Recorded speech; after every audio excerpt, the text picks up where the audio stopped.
It takes a long time to build significant city-shaping transport infrastructure, so when it does finally open, it captures the whole city's attention. London had its own Elizabeth Line moment back in May 2022, while Sydney, Australia, this week just had its own, with the opening of the M1 Metro line from Chatswood to Sydenham. A line that is 10 years in the making since it was first announced.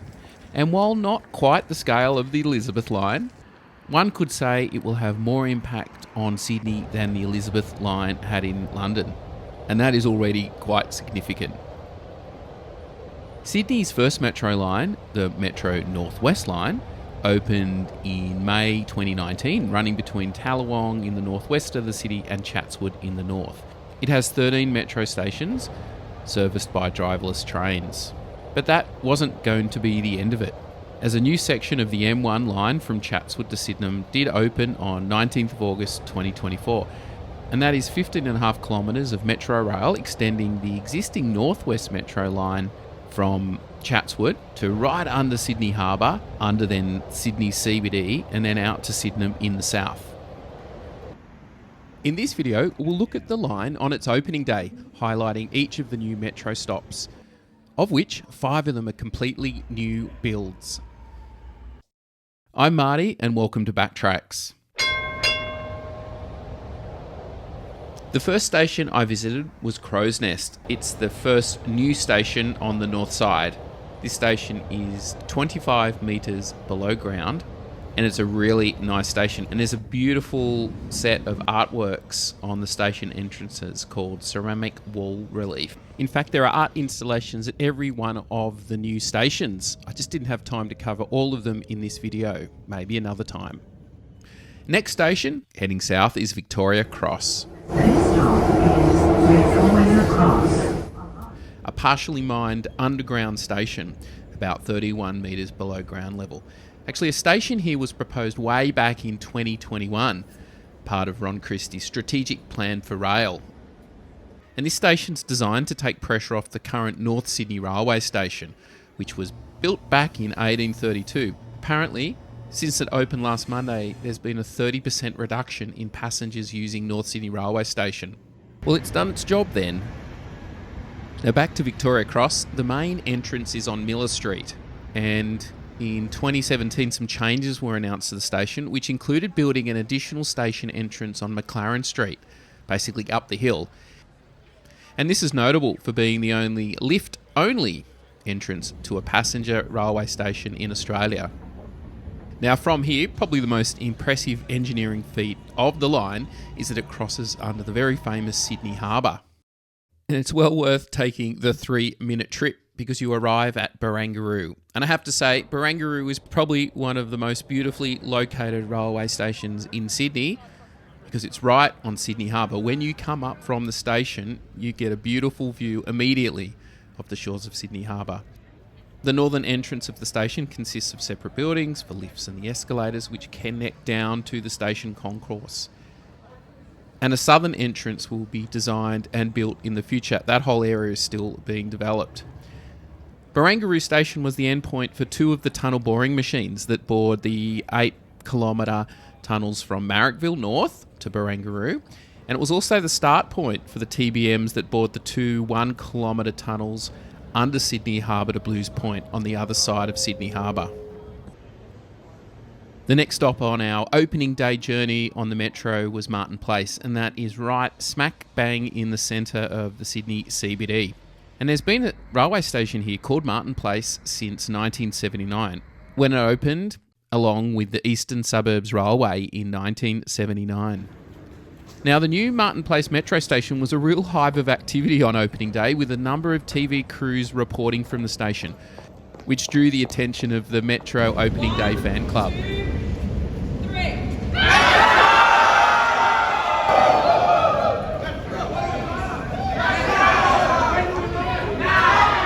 And as the station is actually mined, it's massive, very much like those of the central section of the Elizabeth line, like Bond Street. And apparently this week it's the second most popular station of the new line. And when the Hunter Street Metro station opens as part of Metro West, passengers will be able to connect from Martin Place Eastern Suburbs Railway Station through to Martin Place Metro Station, then to the Hunter Street Metro and on to Wynyard Railway Station. And they can keep going, and then they can even walk down to Barangaroo Foreshore. That is going to be one mega transport hub. Then from Martin Place, it's only a few blocks south and we arrive at Gadigal Railway Station, which was known during planning and construction as the Pitt Street Railway Station. The station is situated 2 blocks east of Town Hall and 2 blocks west of Hyde Park. Gadigal is a way more suitable name, and it's named after the Gadigal people, the local Indigenous Australians of Gadi, which is the location of Sydney, Australia, and way better than Pitt Street, even just because Pitt Street runs the entire length of the Sydney CBD, so it'd be confusing to where Pitt Street Station would be. Gadigal Station is designed to relieve pressure on Town Hall Station, which is a critical interchange on the Sydney Trains network. It's just 150 metres away from Town Hall Station, and I heard on the news this week that Town Hall passenger numbers had reduced by 10% this week, its opening week. And the other fun fact about this station, the tunnel had to be bored above the existing Cross City Road tunnel, so the platforms are pretty shallow, just 17 metres below Park Street, making Gadigal one of the shallowest stations on the City and Southwest project. Next stop, Central, the granddaddy of railway stations in Sydney. The site at Central Railway Station has been a hub for public transport since 1885, and the current station there opened in August 1906. And to build the 2 metro platforms, they had to demolish 4 surface platforms, of which only 3 have been rebuilt. And a Grand Walk or Central Walk was built to link the terminal stations at Central with the suburban platforms, with the metro line sitting in between. And one fun fact, they nearly didn't have to build these 2 new platforms because there are 2 unused platforms that were built for the Eastern Suburbs Railway that were never used. But because of the alignment, they were not able to use these for the metro as they had originally planned. So there are still 2 never used underground platforms at Central. And we basically leave the Sydney CBD now and head south to a brand new railway station at Waterloo. And when I visited Waterloo for the first time, I was surprised how close it was actually to Redfern and the Redfern railway station, although they're not directly connected. Waterloo nearly didn't exist because when they were planning the Sydney and Southwest Metro, they were thinking that the line should go via Sydney University, but the government decided the line would go via Waterloo, primarily as a way to reinvigorate this part of the city. And the final stop of Stage 2, or the City and Southwest Metro, is Sydenham, or some people have been calling it Sydenham this week. And that was first opened way back in 1884, but at the time it was called Marrickville. And as part of the Metro line, the station was significantly upgraded with a brand new concourse at the northern end of the station, and platforms 1 and 2 were converted for use for the Sydney Metro.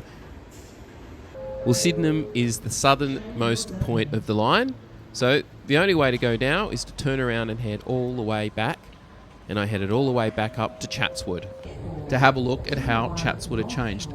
Well, in reality, not much has changed at Chatswood. Metro trains here have been stopping since the line opened way back in 2019. And with the construction of the Chatswood to Epping line, it was decided to redevelop the station to accommodate Chatswood's role as a new junction station. It had then at the time 4 platforms. But when the Chatswood to Epping line was converted to the Metro, the 2 centre platforms, platforms 2 and 3, were converted to run the Metro lines. But since the new southern extension's been built, there's been a really interesting change in people's travel patterns. People coming down from the Central Coast are getting off at Epping and getting onto the Metro to get into the city, and same with people coming down the North Shore line, which is a faster journey to get into the centre of the city. So 10 years in the making, watching and hearing about this new railway line being built. It was fantastic to ride it on its first day. So what's next? Well, it's not over. Construction of the final stage of this line is converting the heavy rail line from Sydenham to Bankstown, what they're calling the Sydney Metro Southwest. Well, that'll be a little while till we make that video. So thanks for watching Backtracks, and we'll see you again another time. Train doors closing.